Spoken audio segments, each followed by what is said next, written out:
Tsunami, যে শব্দ শুনলেই চোখে ভেসে ওঠে চোখের নিমিষে কিভাবে একটি দেশ পানির নিচে বিলীন হয়ে যায়। দেশের পর দেশ এক নিমিষে ধ্বংস করে দিতে পারে একটিমাত্র সুনামি। ২০০৪ সালে ইন্দোনেশিয়ায় ঘটে যাওয়া ভয়াবহ সুনামির পর আবারও ভয়াবহ বক্সিং ডে সুনামি আসতে চলেছে। না, অদূর ভবিষ্যতে নয়। ইউনেস্কোর খবর অনুযায়ী ২০২৩ সালেই আঘাত হানবে এই ভয়াবহ সুনামি। এই সুনামি এতটাই ভয়াবহ হবে যে সেটা আমাদের কল্পনারও বাইরে।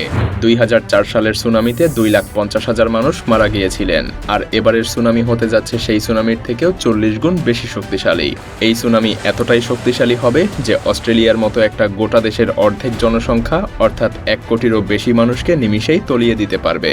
অবিশ্বাস্য শোনালেও এটাই হতে চলেছে। ২০০৪ সালে ঘটে যাওয়া সুনামিতে আফ্রিকার পূর্ব লন্ডনে বহু কংক্রিটের ব্লক ভেঙে গুড়িয়ে গিয়েছিল। পুরো পোর্ট এলিজাবেথ ধ্বংসস্তূপে পরিণত হয়েছিল। পোর্টে থাকা জাহাজ এবং জাহাজে থাকা সবকিছু পানিতে তলিয়ে গিয়েছিল।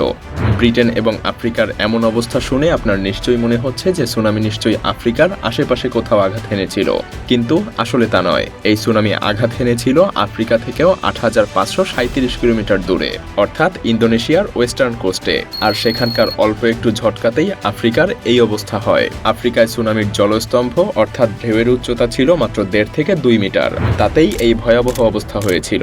আর সেখানে ইন্দোনেশিয়াতে সুনামির জলস্তম্ভ ছিল এর চাইতেও ১০ গুণ বেশি, কোথাও কোথাও ৩০ মিটার, যাতে ৩ তলা বিল্ডিং নিমিষেই পানির নিচে তলিয়ে যায়। এবার একবার চিন্তা করে দেখুন এমন সুনামিতে ইন্দোনেশিয়ার কি অবস্থা হয়েছিল, কি পরিমাণ ক্ষয়ক্ষতি হয়েছিল সেখানে। ইন্দোনেশিয়ায় আঘাত হানা সেই ভয়াবহ সুনামিতে বেঁচে যাওয়া এক ১৭ বছরের কিশোর জানিয়েছিল সেই সুনামির ঢেউ আছড়ে পড়ার ধাক্কা এতটাই জোরালো ছিল যে সেই ঢেউয়ের ধাক্কায় সে সাইকেল সহ বেহুশ হয়ে পড়েছিল।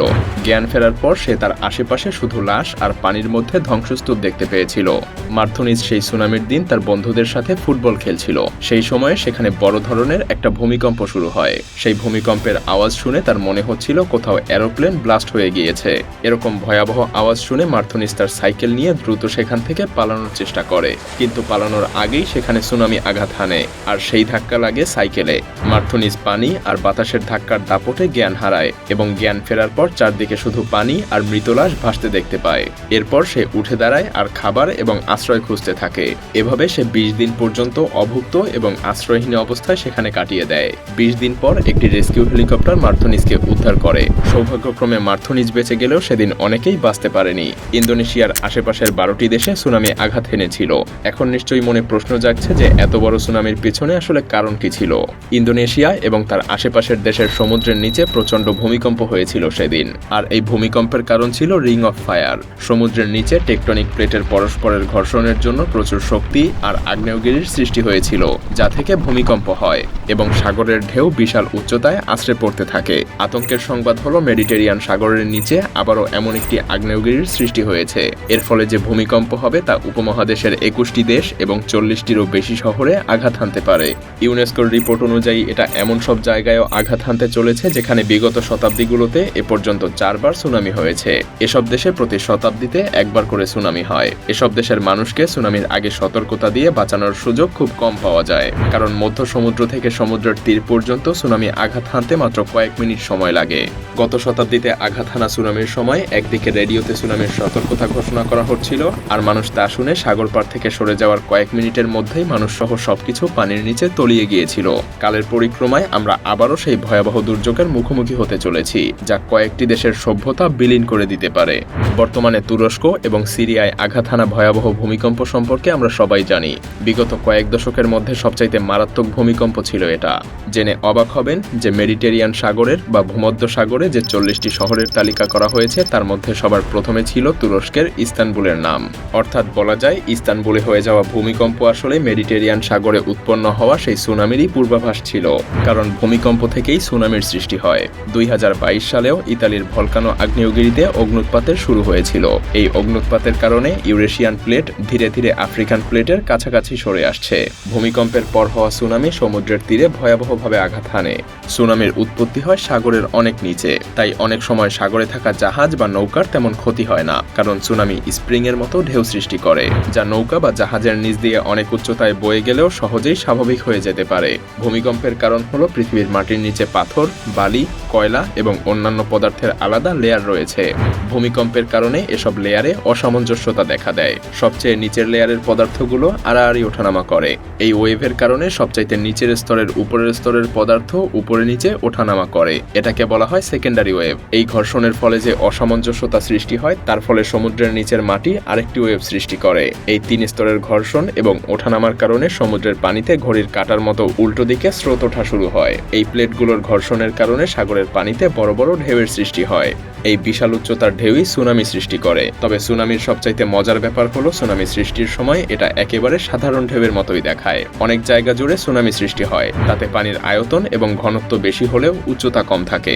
একদম তীরের দিকে এসে কিছু ঢেউয়ের উচ্চতা আয়তনের চেয়ে কম হওয়ায় তীরে এসে প্রচণ্ড উচ্চতায় এবং গতিতে আছড়ে পড়ে। এমনটা হওয়াকে বলা হয় ওয়েভ সোলিং। একটি ঢেউ থেকে অন্য ঢেউয়ের মাঝের জায়গায় অনেক ব্যবধান থাকে, কিন্তু কম জায়গায় অনেক উচ্চতায় পানি জড়ো হয়ে যায়।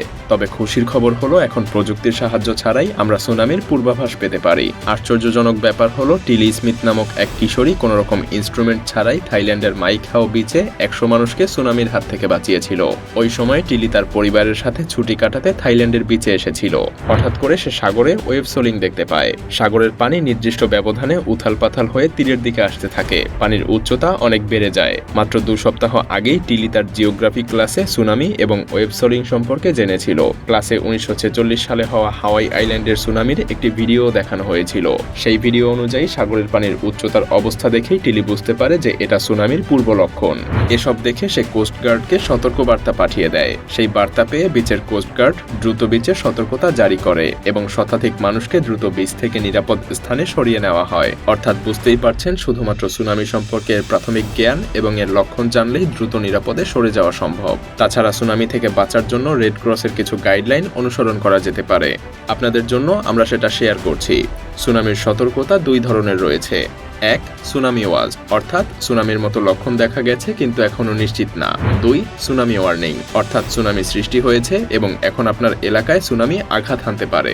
2 নম্বর সতর্কতা সংকেত পাওয়া মাত্রই 15 মিনিটের মধ্যে সমুদ্র থেকে 3 কিলোমিটার দূরে চলে যেতে হবে এবং সমুদ্রপৃষ্ঠ থেকে 100 ফিট উঁচু কোনো জায়গায় অবস্থান নিতে হবে। কিন্তু সমুদ্রের তীরে থাকা কোনো উঁচু বিল্ডিংয়ে ভুলেও ওঠা যাবে না, কারণ তীরের দিকে ঢেউয়ের উচ্চতা বেশি হয় এবং বড় বড় বিল্ডিং নিমিষেই বিলীন হয়ে যায়। তাই 3 কিলোমিটার দূরে যে কোনো স্থানে আশ্রয় নিতে পারেন। অনেকেই মনে করে সুনামি একটি ঢেউই শেষ হয়ে যায়, কিন্তু এটা ভুল ধারণা। সুনামি শুরু হলে কয়েক ঘন্টা পর্যন্ত চলতে থাকে। একটি আঘাত আসার পর আবারও কিছু সময় বা ঘন্টা পরে আবারও আঘাত আসতে পারে। তাই নিরাপদে অবস্থান করাটা সবচাইতে জরুরি। এই গাইডলাইনগুলো ফলো করলেই আপনারা সুনামি থেকে নিজেদের জীবন বাঁচাতে পারবেন। তাই এগুলো অনুসরণ করতে পারেন। সেই সাথে সুনামি সম্পর্কে প্রাথমিক জ্ঞানও অর্জন করতে পারেন। যদিও 2025 সালের মধ্যে সম্ভাব্য যেসব দুর্যোগ আসার কথা তা থেকে বাঁচার গাইডলাইন এখনো না জানলেও আগে আমরা 2023 সালের সুনামি থেকেই বরং বাঁচার চেষ্টা করি। আশা করি আজকের ভিডিও কিছু মানুষকে জীবন এবং ক্ষয়ক্ষতি থেকে বাঁচাতে সাহায্য করবে। তাই নিজে জানুন, সবাইকে জানান এবং নিরাপদে বাঁচুন।